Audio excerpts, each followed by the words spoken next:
پارہ نمبر 25 کا خلاصہ اور اہم ترین مضامین بیان کرنے ہیں۔ پارہ نمبر 25 کے ابتدا میں سورہ حامیم السجدہ کا بقیہ حصہ ہے۔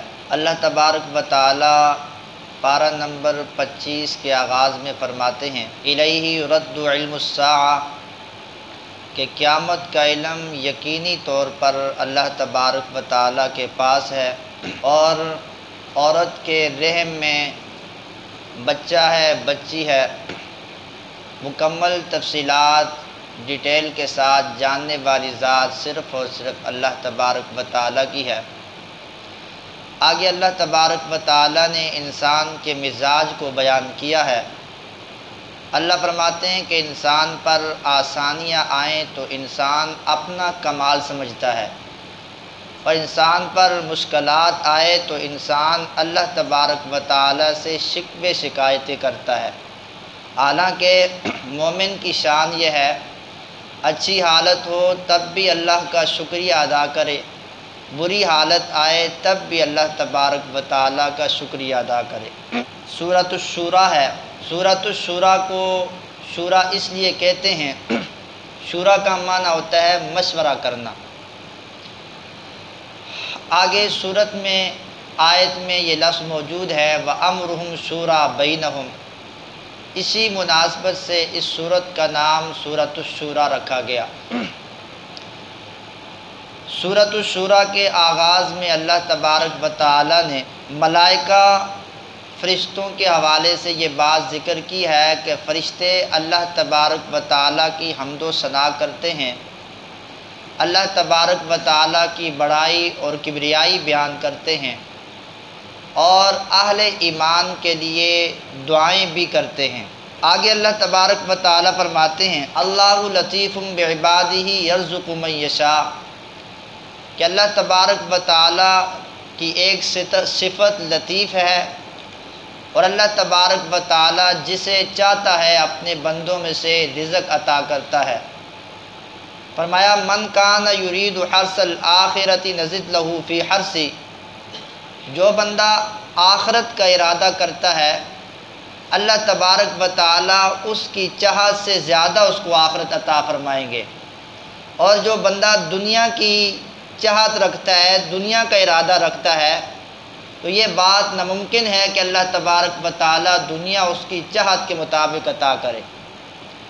آگے اللہ تبارک و تعالی نے اپنی قدرت کو بیان کیا ہے۔ فرمایا اللہ وہ ذات ہے جو گناہ گاروں کی توبہ قبول کرتا ہے، آسمان سے بارش برساتا ہے، گناہوں کو معاف کرتا ہے۔ فرمایا وما اصابکم من مصیبت فبما کسبت ایدیکم، کہ جو بھی تم پر پریشانی اور مصیبت آتی ہے اس کی بنیاد تمہارے اپنے اعمال ہوتے ہیں۔ انسان کے اعمال کی وجہ سے ہم پر پریشانیاں اور مصیبتیں آتی ہیں۔ آگے اللہ تبارک و تعالی نے ایمان والوں کے چند اوصاف بیان کیے ہیں کہ ایمان والے اللہ کی ذات پر بھروسہ رکھتے ہیں۔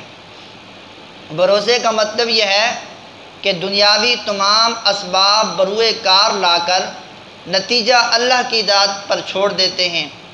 الذین یجتنبون الکبائر الاسم، بڑے گناہوں سے بچتے ہیں، والفواحش، ایمان والے بے حیائی اور برائی سے بچتے ہیں، اور وامرہم شورى بینہم، اور ایمان والے اپنے معاملات کے اندر مشورہ کرتے ہیں۔ ماشاءاللہ تبلیغی ساتھی بیٹھے ہوئے ہیں، تو تبلیغی ان کے نصاب میں ایک چیز مشورہ بھی ہے، اور مشورے کی بہت بڑی اہمیت ہے۔ رسالت مآب صلی اللہ علیہ وسلم صحابہ کرام سے مشورہ فرمایا کرتے تھے، حالانکہ پیغمبر کو مشورے کی ضرورت نہیں ہے۔ پیغمبر صلی اللہ علیہ وسلم کو براہ راست اللہ جو حکم دیتا تھا وہ آپ نے کرنا ہوتا تھا، آپ کو مشاورت کی ضرورت نہیں تھی، کیونکہ اللہ کا امر ہے۔ لیکن اللہ تبارک و تعالی نے امت میں اس عمل کو رائج کرنے کے لیے اور صحابہ کرام کی دلجوئی کے لیے پیغمبر صلی اللہ علیہ وسلم کو یہ کہا ہے کہ آپ اپنے اصحاب سے مشورہ کر لیا کریں تاکہ ان کا دلجوئی ہو جائے۔ تو اس لیے اور ہمیں یہ سبق دے دیا کہ آپ بھی مشاورت کیا کریں، جو کام آپ مشاورت کے ساتھ کریں گے اس کام میں تمہیں نقصان بھی ہوگا تو تمہیں ندامت کا سامنا نہیں کرنا پڑے گا۔ اس لیے ایمان والوں کا ایک وصف یہ ہے کہ وہ اپنے باہمی معاملات کے اندر مشاورت کرتے ہیں اور اللہ تبارک و تعالیٰ کے دیے مال سے خرچ کرتے ہیں، کسی کے ساتھ ظلم نہیں کرتے، زیادتی نہیں کرتے۔ آگے اللہ تبارک و تعالیٰ فرماتے ہیں سورہ شورا کے آخر میں، للہ ملک السماوات والارض، زمین و آسمان کی بادشاہت اور ملکیت اللہ تبارک و تعالیٰ کی ہے۔ یخلق ما یشاء، اللہ تبارک و تعالیٰ جو چاہتے ہیں پیدا کرتے ہیں۔ یہب لمن یشاء اناثا، اللہ جس کو چاہتا ہے بیٹیاں عطا کرتا ہے۔ ویہب لمن یشاء الذکور، اللہ جس کو چاہتا ہے بیٹے عطا کرتا ہے۔ او یزوجہم ذکرانا و اناثا، اللہ جسے چاہتا ہے بیٹے اور بیٹیاں دونوں ملا کر عطا کرتا ہے۔ اور فرمایا وَيَجْعَلُ مَن يَشَاءُ عَقِيمًا، اللہ جسے چاہتا ہے نہ بیٹیاں عطا کرتا ہے نہ بیٹے عطا کرتا ہے، بالکل بانجھ کر دیتا ہے۔ گویا کہ معلوم ہو گیا کہ اولاد دینے والی ذات اللہ تبارک و تعالیٰ کی ذات ہے۔ آگے سورہ کے اختتام میں اللہ تبارک و تعالیٰ نے وحی کی اقسام کو بیان کیا کہ وحی کی ایک قسم یہ ہے کہ اللہ تبارک و تعالیٰ پردے کے پیچھے اپنے پیغمبر سے بات کرے، جیسے حضرت موسیٰ علیہ السلام سے اللہ تبارک و تعالیٰ نے براہ راست کلام کیا، لیکن درمیان میں حجاب تھا، اللہ کی ذات کو حضرت موسیٰ نے دیکھا نہیں ہے، بس پردے کے پیچھے گفتگو ہوئی ہے۔ یہ بھی ایک وحی کا طریقہ ہے۔ اور ایک وحی کا طریقہ یہ ہے کہ اللہ تبارک و تعالیٰ پیغمبر کے پاس اپنا فرشتہ بھیج دیں اور وہ فرشتہ اللہ کا پیغام پیغمبر کے پاس لے کر آئے، یہ بھی ایک وحی کا طریقہ ہے۔ آگے سورت کا نام سورۃ الزخرف ہے۔ زخرف سونے کو کہتے ہیں، مال و زر کو کہتے ہیں۔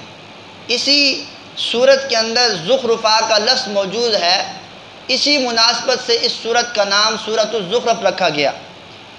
سورۃ الزخرف کے آغاز میں اللہ تبارک و تعالیٰ نے قرآن کریم کا تعارف کروایا ہے۔ فرمایا حامیم والکتاب المبین، کہ یہ جو قرآن کریم ہے یہ بالکل واضح کتاب ہے، اس کے اندر شک کی اور اس کے اندر تردد کی اور کوئی پوشیدہ چیز اس کے اندر موجود نہیں ہے، ہر چیز واضح ہے۔ آگے اللہ فرماتے ہیں کہ ہم نے اس قرآن کریم کو عربی زبان کے اندر اتارا ہے تاکہ اہل عرب کو سمجھنے میں آسانی پیدا ہو۔ آپ سب جانتے ہیں قرآن کریم جس ماحول کے اندر، جس معاشرے کے اندر اتارا گیا وہ ماحول عربی والا تھا، اسی وجہ سے اللہ تبارک و تعالیٰ فرما رہے ہیں تاکہ ان لوگوں کے دلوں پر اور دماغ پر جو شرک اور کفر کا زنگ چڑھا ہوا ہے وہ اہل زبان ہونے کے باوجود قرآن کو سمجھیں گے تو اس زنگ کو اتارنے میں ان کو مدد ملے گی۔ آگے اللہ تبارک و تعالیٰ نے اپنی نعمتوں کا ذکر کیا، ان نعمتوں میں سے ایک بڑی نعمت یہ ہے، اللہ فرماتے ہیں کہ ہم نے تمہارے لیے سواریوں کو مسخر اور تابع کر دیا۔ اور اللہ تبارک و تعالیٰ فرماتے ہیں سبحان الذی سخر لنا ھذا وما کنا لہ مقرنین وانا الی ربنا لمنقلبون۔ گھوڑا کتنا سرکش جانور ہے، اگر یہ ایک دو گھوڑے اگر سرکش ہو جائے نا تو پورے حضروں کے لیے کافی ہیں، کوئی بندہ بغیر نظر نہیں آئے گا، لیکن اللہ تبارک و تعالیٰ نے انسان کے تابع ان کو بنا دیا۔ اب انسان اس کی پیٹھ پر سواری کر رہا ہے، اونٹ ہے اس کی پیٹھ پر سواری کر رہا ہے۔ اللہ فرماتے ہیں یہ سب کچھ مسخر کرنے والی ذات میری ذات ہے۔ آگے اللہ تبارک و تعالیٰ نے مشرکین کے باطل تصورات اور نظریات کا رد کیا ہے۔ فرمایا کہ مشرکین بیٹیوں کو باعث عار تصور کرتے تھے، اللہ تبارک و تعالیٰ نے ان کے نظریے کی بھی تردید کی، اور اللہ تبارک و تعالیٰ کی ذات کے حوالے سے یہ نظریہ رکھتے تھے کہ جو فرشتے ہیں، ملائکہ ہیں، یہ اللہ تبارک و تعالیٰ کی بیٹیاں ہیں۔ اللہ فرماتے ہیں کہ کتنے یہ کم عقل لوگ ہیں، اپنے لیے بیٹیوں کا لفظ بھی پسند نہیں کرتے ہیں، اور اللہ جو اولاد سے پاک ذات ہے اس کے کھاتے میں بیٹیاں ڈال رہے ہیں، اپنے لیے بیٹے اور اللہ کی جو اولاد سے پاک ہے اس کے کھاتے میں بیٹیاں ڈال رہے ہیں۔ آگے اللہ تبارک و تعالیٰ نے حضرت ابراہیم علیہ السلام کا تذکرہ کیا۔ فرمایا وَإِذْ قَالَ إِبْرَاهِيمُ لِأَبِيهِ وَقَوْمِهِ إِنَّنِي بَرَاءٌ مِّمَّا تَعْبُدُونَ۔ مشرکین کا یہ دعویٰ تھا کہ ہم ابراہیمی ہیں۔ اللہ تبارک و تعالیٰ نے تینوں کی تردید کی ہے، اور یہاں کہا وَإِذْ قَالَ إِبْرَاهِيمُ لِأَبِيهِ وَقَوْمِهِ، حضرت ابراہیم علیہ السلام نے اپنے باپ اور اپنی قوم سے برات کا اعلان کیا ہے۔ کیوں کیا ہے؟ کہ وہ اللہ تبارک و تعالیٰ کی توحید کے باغی تھے، لہٰذا یہود و نصارہ ہوں یا مشرکین مکہ ابو جہل اینڈ کمپنی ہو، یہ سارے کے سارے اللہ کی توحید کے باغی ہیں، لہٰذا یہ ملت ابراہیمی پر قائم کبھی بھی نہیں رہ سکتے۔ ملت ابراہیمی پر وہ بندہ ہوگا جو اللہ تبارک و تعالیٰ کی توحید میں وفاداری کا ثبوت دے گا۔ آگے اللہ تبارک و تعالیٰ نے مشرکین کے ایک اور جاہلانہ اعتراض کا جواب دیا۔ مشرکین نے کہا وَقَالُوا لَوْلَا نُزِّلَ هَٰذَا الْقُرْآنُ عَلَىٰ رَجُلٍ مِّنَ الْقَرْيَتَيْنِ عَظِيمٍ، کہ یہ قرآن مقدس بستی کے مکہ اور طائف ان بستیوں میں سے کسی معزز شخص پر کیوں نہیں اتارا گیا؟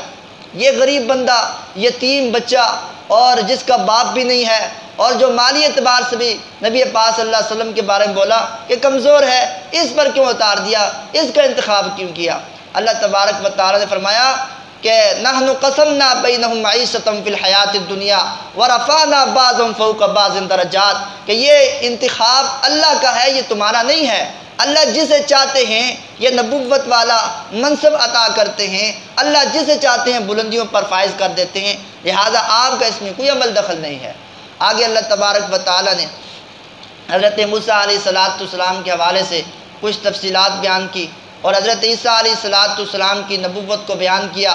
فرمایا کہ یہودیوں کا جو نظریہ ہے کہ عیسیٰ علیہ السلام ابن اللہ ہیں، اللہ کے بیٹے ہیں، یہ نظریہ ان کا غلط ہے۔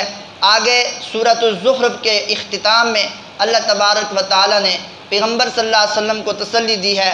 فرمایا فاصفح عنہم وقل سلام فسوف یعلمون، پیغمبر جو لوگ آپ کی بات کو تسلیم نہیں کرتے اور جو بحث مباحثے سے بھی بات کو نہیں مانتے، مناظرے سے بھی جو احسن انداز کے ساتھ کیا جاتا ہے، تو لہٰذا ایسے بندوں کو چھوڑ دو، کیونکہ ان کے دلوں پر اللہ نے مہر لگا دی ہے، انہوں نے دین کو قبول نہیں کرنا، اسلام کو قبول نہیں کرنا۔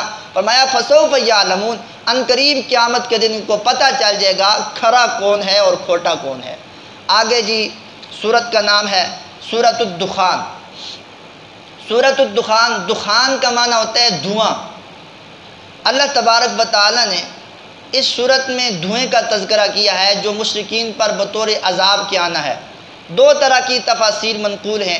ایک تفسیر یہ ہے کہ قیامت کی نشانیوں میں سے ایک نشانی یہ ہوگی کہ قیامت کے قرب قیامت وہاں دھواں ہی دھواں ہوگا، ایک تو یہ تفسیر بیان کی گئی ہے، اور دوسری تفسیر جو زیادہ بیان کی جاتی وہ یہ ہے کہ مشرکین پر جس وقت قحط سالی کا وقت آیا نا، تو بھوک کی وجہ سے انسانی آنکھوں کے سامنے اندھیرا چھا گیا، تو اس کو اللہ تبارک و تعالیٰ نے دخان دھوئیں کے ساتھ زیادہ بھوک لگ جائے نا، قحط سالی تھی تو ہر طرف جب دیکھتے تو ہر طرف اندھیرا ہی اندھیرا نظر آتا، ظاہر بندے کے پیٹ میں کچھ نہ ہو تو پھر تو ایسے ہی ہوتا ہے۔ تو اللہ تبارک و تعالیٰ کے پیغمبر کی خدمت میں حاضر ہوئے اور عرض کیا کہ آپ اپنے اللہ سے دعا کریں، اللہ تبارک و تعالیٰ اس قحط سالی کو دور فرمائیں تو ہم آپ پر ایمان لے آئیں گے، لیکن پھر بھی بڑے بے ایمان تھے۔ حضور صلی اللہ علیہ وسلم نے دعا کی، قحط سالی دور ہوگی، لیکن ایمان پھر بھی نہیں لائے۔ اللہ تبارک و تعالیٰ نے سورۃ الدخان کی ابتدا میں قرآن کریم کا تعارف بھی کروایا اور ساتھ لیلۃ القدر کی فضیلت بیان کی۔ انا انزلناہ فی لیلۃ مبارکۃ انا کنا منذرین۔ بعض مفسرین کرام نے یہاں پر شب برات مراد لی ہے، حالانکہ شب برات مراد لینا یہ ٹھیک نہیں ہے۔ صحیح اور مضبوط بات یہی ہے کہ اس رات سے مبارک رات سے مراد یہ لیلۃ القدر کی رات ہے جو رمضان المبارک کے آخری عشرے کی طاق راتوں میں آتی ہے۔ آگے اللہ تبارک و تعالیٰ نے فرعون اور آل فرعون کی ذلت اور رسوائی کا تذکرہ کیا ہے، اور اس صورت کے اختتام میں اللہ تبارک و تعالیٰ نے کافروں کے انجام اور نتیجے کو بیان کیا کہ وہ زقوم کا خاردار درخت کھائیں گے، ان کا یہ کھانا ہوگا، پیپ ہوگی اور بہت ساری چیزیں ان کو سزا کے طور پر دی جائیں گی۔ اور آل جنت کا نتیجہ اللہ نے بیان کیا کہ وہ ریشم کا لباس پہنیں گے، باغات میں کھائیں گے، پئیں گے، مزے کریں گے۔ آگے جی سورت اس پارے کے آخر میں سورت جاسیہ ہے، اور جاسیہ کا معنی ہے گھٹنے ٹیکنا۔ وَتَرَىٰ كُلَّ أُمَّةٍ جاسیہ، سورہ جاسیہ کی ابتدا میں اللہ تبارک و تعالیٰ نے اپنی صفات کا تذکرہ کیا ہے کہ اللہ تبارک و تعالیٰ نے آسمان بنائے، اللہ نے زمین بنائی، اللہ نے آسمان سے بارش برسائی، اللہ نے انسانیت کو پھیلا دیا، یہ ساری نعمتیں اللہ نے بیان کی۔ اس کے بعد اللہ تبارک و تعالیٰ نے بنی اسرائیل کی ذلت اور رسوائی کو بیان کرتے ہوئے کہا کہ دنیا میں بھی ان کو سزا مل گئی اور کل قیامت کے عملی طور پر یہ جہنم میں جائیں گے، پھر پتہ چل جائے گا کہ کون سچا تھا اور کون جھوٹا تھا۔ اور سورہ جاسیہ کے آخر میں اللہ تبارک و تعالیٰ نے کچھ قیامت کے حالات بیان کیے، اور اس کے بعد اللہ تبارک و تعالیٰ نے مجرمین کے بارے میں فرمایا وَقِيلَ الْيَوْمَ نَنسَاكُمْ كَمَا نَسِيتُمْ لِقَاءَ يَوْمِكُمْ هَٰذَا، کہ آج کے دن مجرمین کو، کفار کو بھلا دیا جائے گا جس طرح انہوں نے دنیا میں اللہ کی ذات کو بھلا دیا تھا۔ مطلب یہ ہے کہ قیامت کے دن ان سے نہیں پوچھا جائے گا، جہنم میں پھینک دیا جائے گا، اس کے بعد نہ ہی ان کا عذاب ہلکا کیا جائے گا اور نہ ہی اس عذاب سے ان کو نکالا جائے گا۔ اللہ تبارک و تعالیٰ سے دعا ہے جو کچھ بھی اس بارے میں بیان ہوا ہے اللہ عمل کی توفیق عطا فرمائے۔